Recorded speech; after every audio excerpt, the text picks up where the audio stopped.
Hi, this is Dr. Bharadwaz. I am CEO and homeopathy doctor at Fidicus Homeopathy. What are the causes? Why people are landing into cerebral palsy? There are three categories of reasons I can say. So, what happened before birth when the child is in the womb? So, what happened? That is known as before birth or prenatal. We have to check during the birth, during the delivery, what are all the factors, and also after delivery, what are all the things that can hamper and cause cerebral palsy. First one is when the baby is in the womb or when the mother is pregnant, she can have infections, right? Can be bacterial, viral, protozoal, any type of infections can cause the damage to the brain of the baby. Mother health is also very important. If mother is having diabetes or thyroid, or she is taking any toxic substance like alcohol, tobacco, or if the mother is on any drugs, this can damage the brain of the kid. Next, genetic mutation. There are a lot of genetic mutations that cause brain damage in the womb itself. So we can have some genetic mutations, and also placental insufficiency. This is one of the most common things.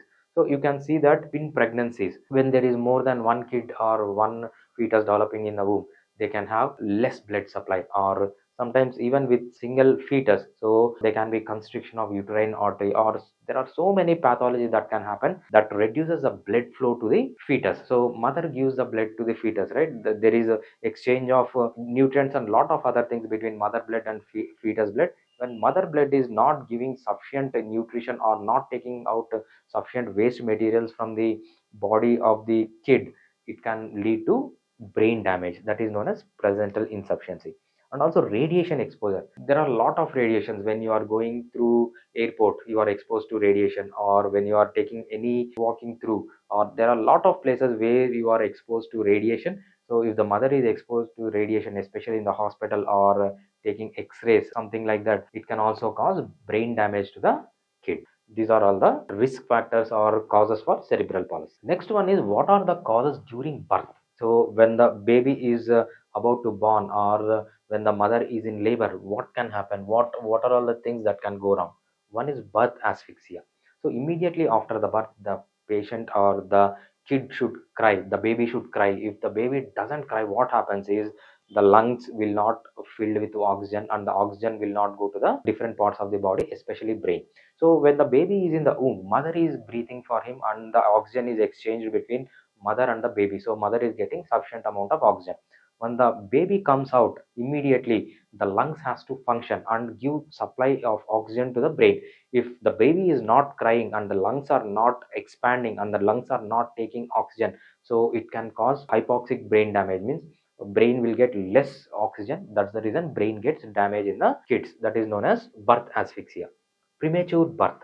So normally the baby should be in the womb for 9 months, and after 9 months the delivery should happen. Sometimes what happens is, especially around 6th and 7th month and early 8th month, if the baby is born, we call them as premature babies. Even that premature babies will have the risk or the cause of cerebral palsy. Low birth weight. Normally baby should have sufficient weight around 2 kgs, above 2 kgs the weight of the baby should be there. If the weight is below 2 kgs and even much lesser than that, what happens is it can cause the damage to the brain, that is known as low birth weight. Trauma during delivery. So there can be lot of injuries during delivery. There is forceps delivery, or cesarean delivery, or episiotomy, or suction delivery. There are a lot of different types of deliveries during this delivery, or vaginal delivery. Even during natural delivery, there can be pressure or there can be mechanical injury to the brain. This can cause cerebral palsy. And coming to the risk factors and causes after the baby is born, first one is infections, especially infections to the brain and meninges. Meninges are the coverings around the brain. Brain is well protected in some covering. Those coverings are known as meninges. So if there is direct infection to the meninges or the infection to the brain, that can cause brain damage or head injury. So we can see lot of injuries when a baby is carried or put somewhere, or when someone is shaking the baby or playing with the baby, there can be head injuries as well, which can lead to brain damage. So neonatal jaundice, one of the common diseases.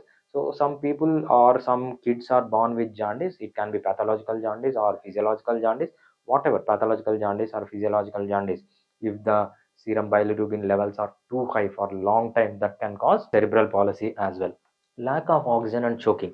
We can see some of the kids when we place them on cradle or when we place them on cot, they can, something can fall on their face, a cover can fall or a cloth can fall, and she will not be able to respond, and the baby will not be able to speak. At that time, what happens is there will be damage to the brain, damage to the brain. When you cover his face with something else, so he is not able to breathe and there is no sufficient oxygen to the brain, that can cause brain injury. So this is known as choking.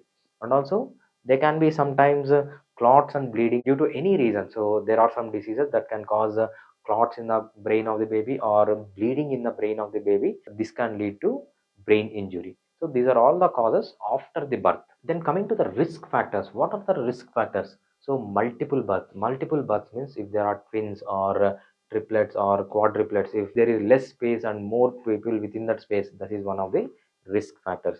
Advanced maternal age, if the mother's age is too high, so normally we see nowadays with the celebrities, they are going with the kids at later ages, so even that is one of the major risk factors for cerebral palsy. Next one is complications and the labor during pregnancy. So some of the people will be pushing for normal delivery even though doctor suggests that to go with LSCS, or they want to go to natural delivery. Even that conditions, they can be damage to the brain. And also neonatal infections, any infections of the children.